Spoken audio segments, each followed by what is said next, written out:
If you want to be a great backtester, make sure you get some blue lens glasses so you can stare at the screen all day long.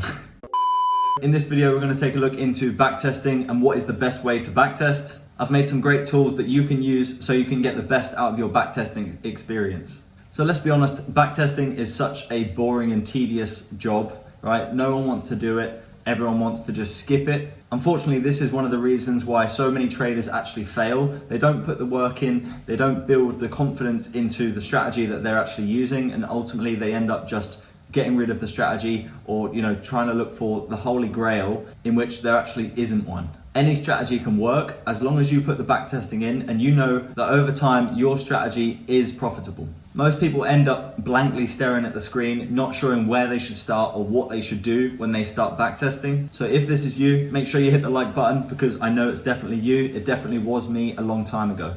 So what's the first thing that you need to do when you're beginning your backtesting? You need to identify what actually works, okay? So what you can actually do is you can either watch my videos or you can watch someone else's videos, or you can, build your own ideology around what you would like to do in your trading strategy. If you're lacking ideas for what to backtest, maybe watch this video here and this will give you some information on how I personally trade. This should help you figure out some of the things that actually work, and it saves you a lot of time by not having to figure out what works and what doesn't. One of the main things I would say is be curious and be very precise. The more precise that you can actually be in your backtesting, the more accurate your trading will actually become. When you're looking at price, you want to be asking, what has happened? Where has price reacted from? And can I get in that position? These are the main things that you want to be focusing on when gathering data through backtesting. So one of the first things that you actually want to be doing when you're backtesting and on the charts is you want to figure out what actually works, right? So obviously, if you've watched any of my videos or if you've watched any of anyone else's videos,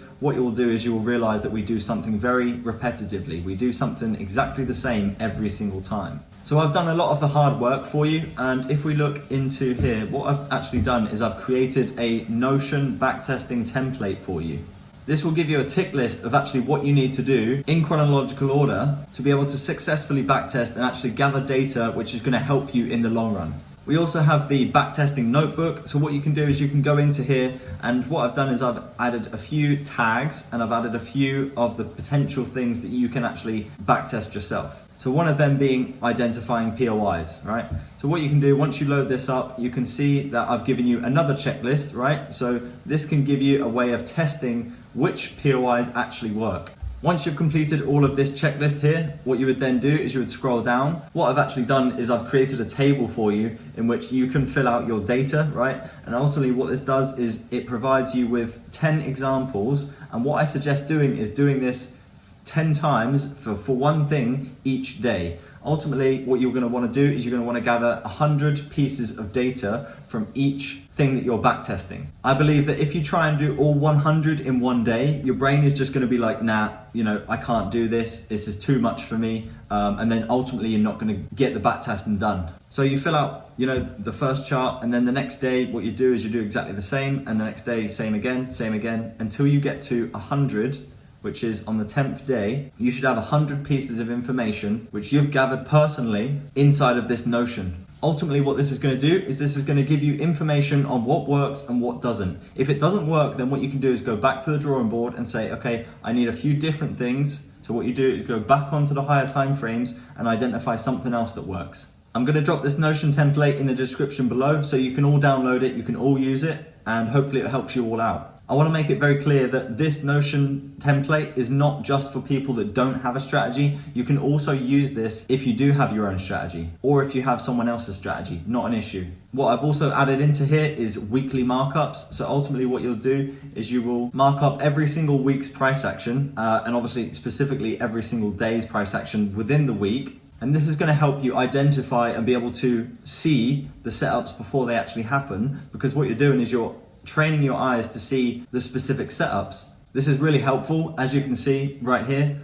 I do this myself, right? So this is every single week that I've done so far on Notion. And if we go into a template here, we can see this is the 4-hour time frame, this is the 15-minute time frame, and then here in London and New York, these are the sessions that I specifically trade. I will add any position that was available into these sections, and obviously you can see here there was nothing available in London and New York.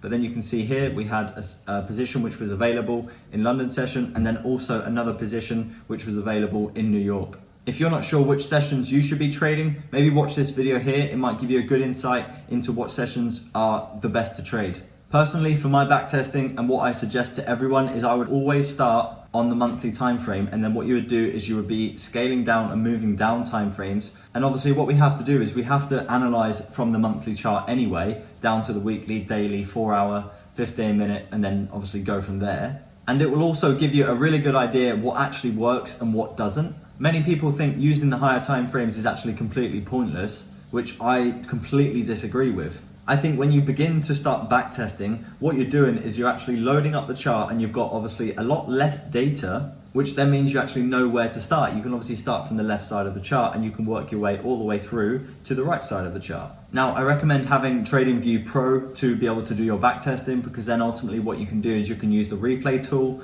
and you can select that and kind of scroll through the chart and then just obviously click somewhere, and you don't really know what's going to happen, which means there's a lot less probability of you just going, oh, I didn't actually lose that. Oh, I actually meant that, I was going to take a buy here. If you don't have TradingView Pro, I actually have a link in the description below, which you can get a 30-day free trial, which I would recommend to use for your backtesting.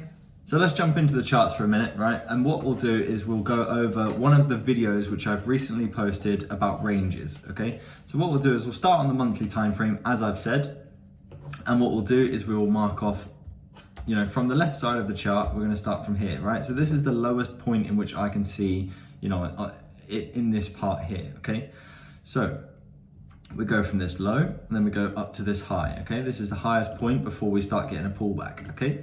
So we pull this range to the right, and then what we get is a breakout, and then a retest, and then we do get a further pullback into this area here, okay? So what you would actually do is go, okay, this is my first range, all good, okay? This one's drawn out here. Then what we have is, this is the area in which price broke out of this range properly, right? So yes, we did break out here a little bit, and then we pulled back, retest, and then we came a little bit lower and then pushed higher, okay? But this is the main area in which we're looking at, because this is the move which, actually broke price to the downside, okay? So then what we have is this low gets put in. Now here we have a higher low than this previous low, and this one is a higher low than this previous low. So we always want to go from the lowest low, okay? So we pull this out, and what do we see? Okay, so we have a breakout, and we have the same scenario here, right here, right? So we have a breakout, and then we have a small retest, and then we have another breakout, and then a deeper pullback, which is basically just a further retest of this zone here, okay? So what you could do is probably get onto a weekly, that's then sweeping this liquidity out and then pulling back into here, and then as you can see, we pretty much rally off. So same again, where do we pull our range from? Well, this is the last place in which price broke out from, right? So we would draw a range from here, okay? So this is the low, and then we pull our range to the upside, and here is our high, okay? So here we have the breakout, retest, breakout again, then we retest a little bit further, and then we just rally off, okay? So then what we need to do is we have our low, which is broken out of the previous range, then this is the high which gets formed, okay? So then we pull our range out, okay? We have some consolidation through this area here, and then we have a breakout, we have a slight retest, and then we have come back up again, we retest again and again, right? And then we ultimately come back into an area inside of here. You can also call this a breaker block if you wanna, call it a breaker block. This is a high, low, higher high, lower low, retest of this area right here. You can call it a breaker block, you can call it whatever you want, right? So this is how you would do it. And then same again, right? This is ultimately where we then start pushing to the downside again, okay? So now currently we have this high, okay? So this is our high and this is our low, okay? So as you can see, ultimately we have 4 different ranges, I can't count, 4 different ranges on EU, which we can look at, which has been, broken out, retested, and then continued, right? So currently we're in this smaller range here, and we're ultimately just waiting to see what happens, right? So I hope you can see that on this monthly time frame, what we have is a very simple definition of how we're defining ranges, okay? So now when you get to go down onto the 4-hour time frame, right, we can obviously delete all of this stuff because we don't want our whole chart being red. Let's just say, for example, go on a daily, okay? So I load my chart up and we are right here, okay? So what's the highest high that I can see, okay?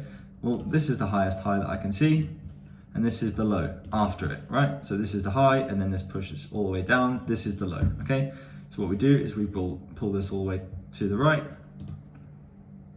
okay? And this actually pokes its head out, and this is the reason why that didn't quite work there, because this is literally just pushes down slightly more and then comes up higher, and then we get that breakout, and then we have the retest, and then we continue, okay?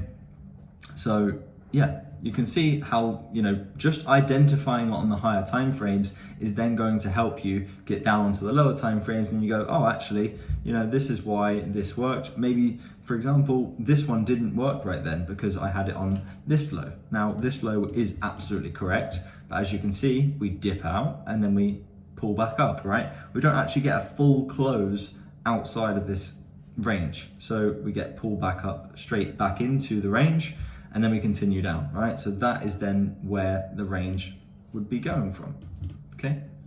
So basically, following the Notion template, what you would do is you would obviously decide what time frame you actually want to trade on, what is possible for you with, you know, potentially you've got work, potentially you've got responsibilities. So there will be times in the day which you can't actually get on the chart. So you need to figure out when you can actually trade. Once you've done that, you can then tick the click box, and you'll see there'll be a line straight through it, which is great. You can then move on to the next section, which is then backtesting each concept separately. This will be done on the backtesting notebook section. And once you've filled all of that out, then you can obviously click the tick box on here. And then the next thing that you should be doing is building the strategy around the concepts that you've found that work. Give that a little tick box, and then you're on to backtesting the actual strategy, right? So people typically try and skip ahead and go for this straight away when they don't actually have a strategy that they want to use. They're just trying to find a way that they can get in the trade with easy money and don't actually want to put the work in. So make sure you're putting the work in and building up to this stage. So then once you get to the backtesting the strategy, you then have accurate data which you can use and you trust already because you've gone through the chart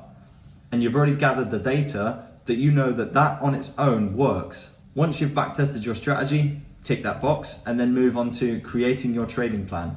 This is a really great website for creating your trading plan. It's called Lucid Chart. I'd like to thank Albert Burgess for bringing this website to my attention. I'll leave his YouTube in the description below, so make sure you check him out for the saucy sauce. So you can sign up here for Lucid Chart, and I believe you get a free 7-day free trial. I think it's either 7 day or 14 days. And in that time, what you can do is you can build your step-by-step strategy. Obviously do this after you have created your strategy and you know that it works and you've backtested it. I'll leave the link to Lucid Chart in the description below also. I hope you enjoyed the video, guys, and this planner really helps you out. Hopefully the Notion template and the Lucid Chart is really gonna structure your backtesting and actually push you forward to actually get everything done. And if you wanna skip through all of this and you wanna join the mentorship, I've got all of this done for you. You can join, I'll give it to you, and then you can get on with trading. Until next time, safe trading, and I'll catch you in the next video.